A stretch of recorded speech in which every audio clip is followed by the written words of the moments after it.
नमस्कार class 10th UP board के सभी छात्रों को जय हिंद। तो बच्चों आप लोग अपने अपने पेपर की आंसर की मैच करेंगे। तो बच्चों ये हमारा पेपर कोड है 824 CM आपका ये पेपर कोड है। आप सभी लोग अपने अपने पेपर की आंसर की मैच करेंगे। तो बच्चों यहाँ पर आपका जो पहला क्वेश्चन है, किसी लेंस की क्षमता की इकाई क्या होती है।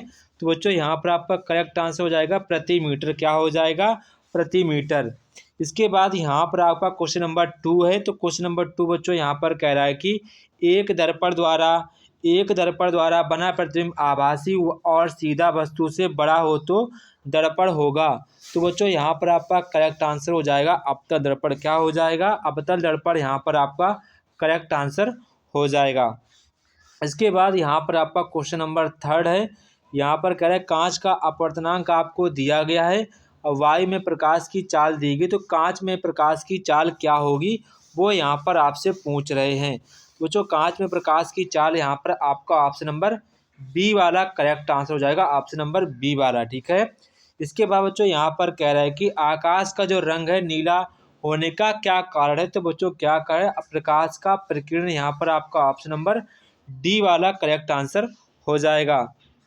इसके बाद क्वेश्चन नंबर बच्चों यहाँ पर 5 कह रहा है यदि किसी निश्चित प्रतिरोध से होकर बहने वाली विद्युत धारा आधी कर दी जाए तो उत्पन्न ऊष्मा हो जाएगी। बच्चों उत्पन्न ऊष्मा हमारी 1/4 हो जाएगी, ठीक है। इसके बाद यहाँ पर आप क्वेश्चन नंबर नेक्स्ट देखेंगे, किसी एक समान चुंबकीय क्षेत्र में धारावाही चालक पर लगने वाले चुंबकीय बल का परिणाम निर्भर करता है। तो बच्चों किस पर निर्भर करता है? चुंबकीय क्षेत्र की दिशा पर निर्भर करता है। तो यहाँ पर आपका ऑप्शन नंबर डी वाला करेक्ट आंसर हो जाएगा। वैसे बच्चों आप लोग मुझे इसका आंसर कमेंट बॉक्स में कमेंट करके बताएंगे इसका आंसर आपके हिसाब से क्या हो सकता है। बच्चों ये क्वेश्चन पेपर हमारे यहाँ थोड़ा सा टफ आया था।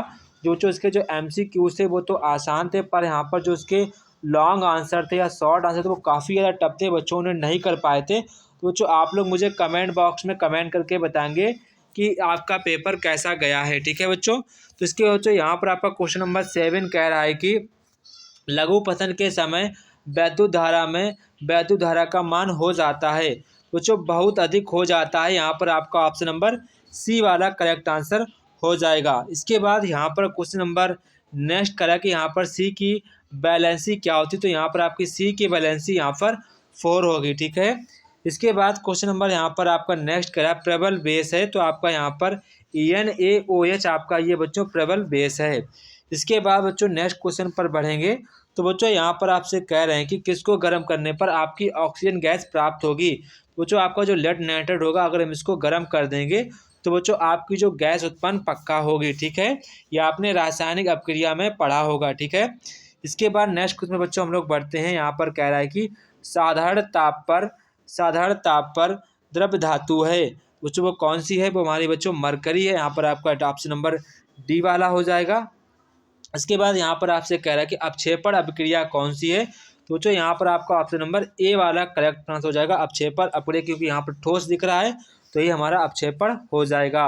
इसके बाद बच्चों यहाँ पर आपसे कह रहा है कि ब्यूटेनॉन का सूत्र क्या होगा। तो बच्चों ब्यूटेनॉन का सूत्र यहाँ पर क्या होगा? C4H10O। यहाँ पर आपका ऑप्शन नंबर ए वाला करेक्ट आंसर हो जाएगा। इसके बाद यहाँ पर आपसे कह रहे हैं कि प्रकाश संश्लेषण के लिए क्या क्या आवश्यक है। तो कार्बन डाइऑक्साइड, जल, यानी कि यहाँ पर आपका ऑप्शन नंबर सी वाला करेक्ट आंसर बच्चों हो जाएगा।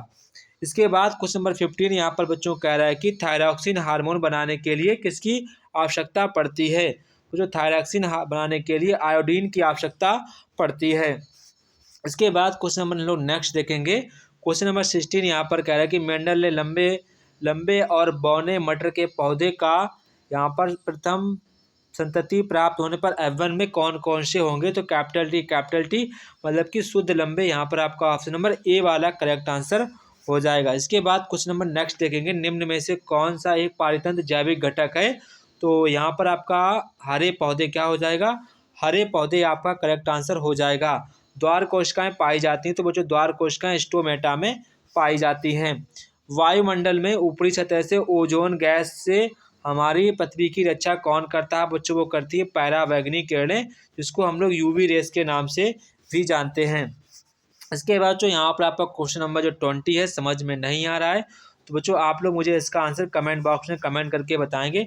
बच्चों हमारे यहाँ का जो पेपर था थोड़ा सा बोले तो टफ लेवल का था, इसके जो लॉन्ग आंसर्स थे वो थोड़े से कठिन थे। तो आपको बताना कि आपका पेपर कैसा गया, आप लोग सभी लोग मुझे कमेंट बॉक्स में कमेंट करके बताइएगा।